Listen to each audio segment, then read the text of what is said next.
Hi YouTube, this is Mike Shilley with another repair video. Today I'm going to show you how to get this thing to boot up after a power outage. So the story here is that this little appliance is a little PC with an Intel processor and a FreeBSD system called Pfsense is the application that runs on top of it. And that is basically my main router, and it's very important that this is up because otherwise I have no internet. So in order to boot that up when the power comes back on after a power outage, you actually have to manually set that in the BIOS. So by default, it's set in a way so that it is not coming up. I don't know, some safety feature or something to prevent against flapping power or something like that. But it's a disaster if the router doesn't come up. So I want to set that. But as I set this, I realized after every power outage, the settings were lost. So I looked a little closer and I found that the battery that powers the main board, that CMOS processor that is storing the BIOS settings, it was actually defective and had been worn out, although I only have the appliance for 2 years. But anyway, the settings could no longer be stored. So what I did was replace the battery, and I'm going to show you how. Let's go over quickly what's supposed to happen. Mind you, that's not what happens, but what is supposed to happen. So you pull the plug, you put it back in, and the appliance is supposed to come back up, which you can see with the blue light lit on that button. Here's what actually happens if you start up the appliance for the first time, or if you clear out the BIOS settings. Nothing happens.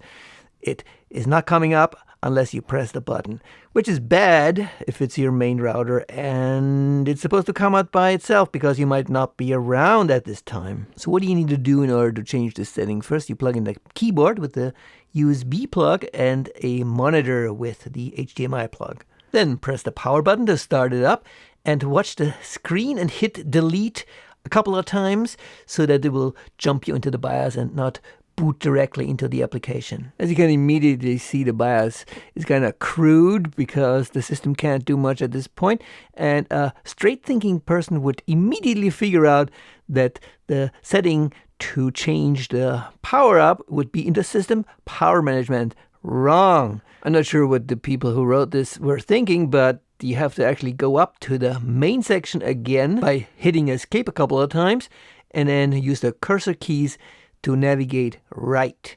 So first comes main, then advanced, then chipset, and we don't want the north bridge, but the south bridge. Yes, indeed. The south bridge contains the USB subsystem, the PCI Express configuration, and also an option that says restore AC power loss. That sounds like what we're looking for, and if you hit enter, you have three options: power off, power on, and last state. Power on is what we're looking for. We want the appliance to come up regardless of what the last state was, whether it was on or off. If you put in the plug, it should come up. So power on is our setting. Now to save this, you hit F4 on the keyboard and confirm with enter, which then reboots the machine, and the settings should persist the next time it comes up. Let's double check and navigate to the south bridge again. Yes, the power on option is still set. So that should do the trick if your board is working correctly. Alas, in my case, I had the problem that when I pulled the plug and then put it back in, going through the BIOS settings again, I would watch in horror as the option has been reset to power off. So the CMOS chip that is supposed to store these settings apparently lost the information because the power went out.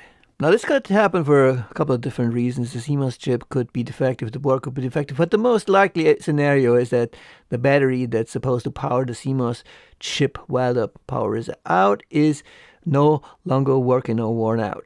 Let's take a look by opening up the case. It's only about 6 screws that are easily removed, and then we have the board in front of us. Note that the 2 Wi-Fi cables for the antennas are still attached, and we're going to remove that Wi-Fi board in a second, so we just put the lid aside at this point.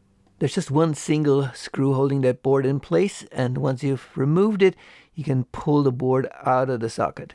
And look what we have here. Here's our battery, the CMOS battery that's providing the emergency power for the CMOS chip. It is glued onto the board and you can easily remove it. And also that cable connector is just clipped into the board. Remove that as well. Now you can't actually order these batteries from Amazon. They're regular CR2032 batteries with a wire attached. And I found this amazing offer.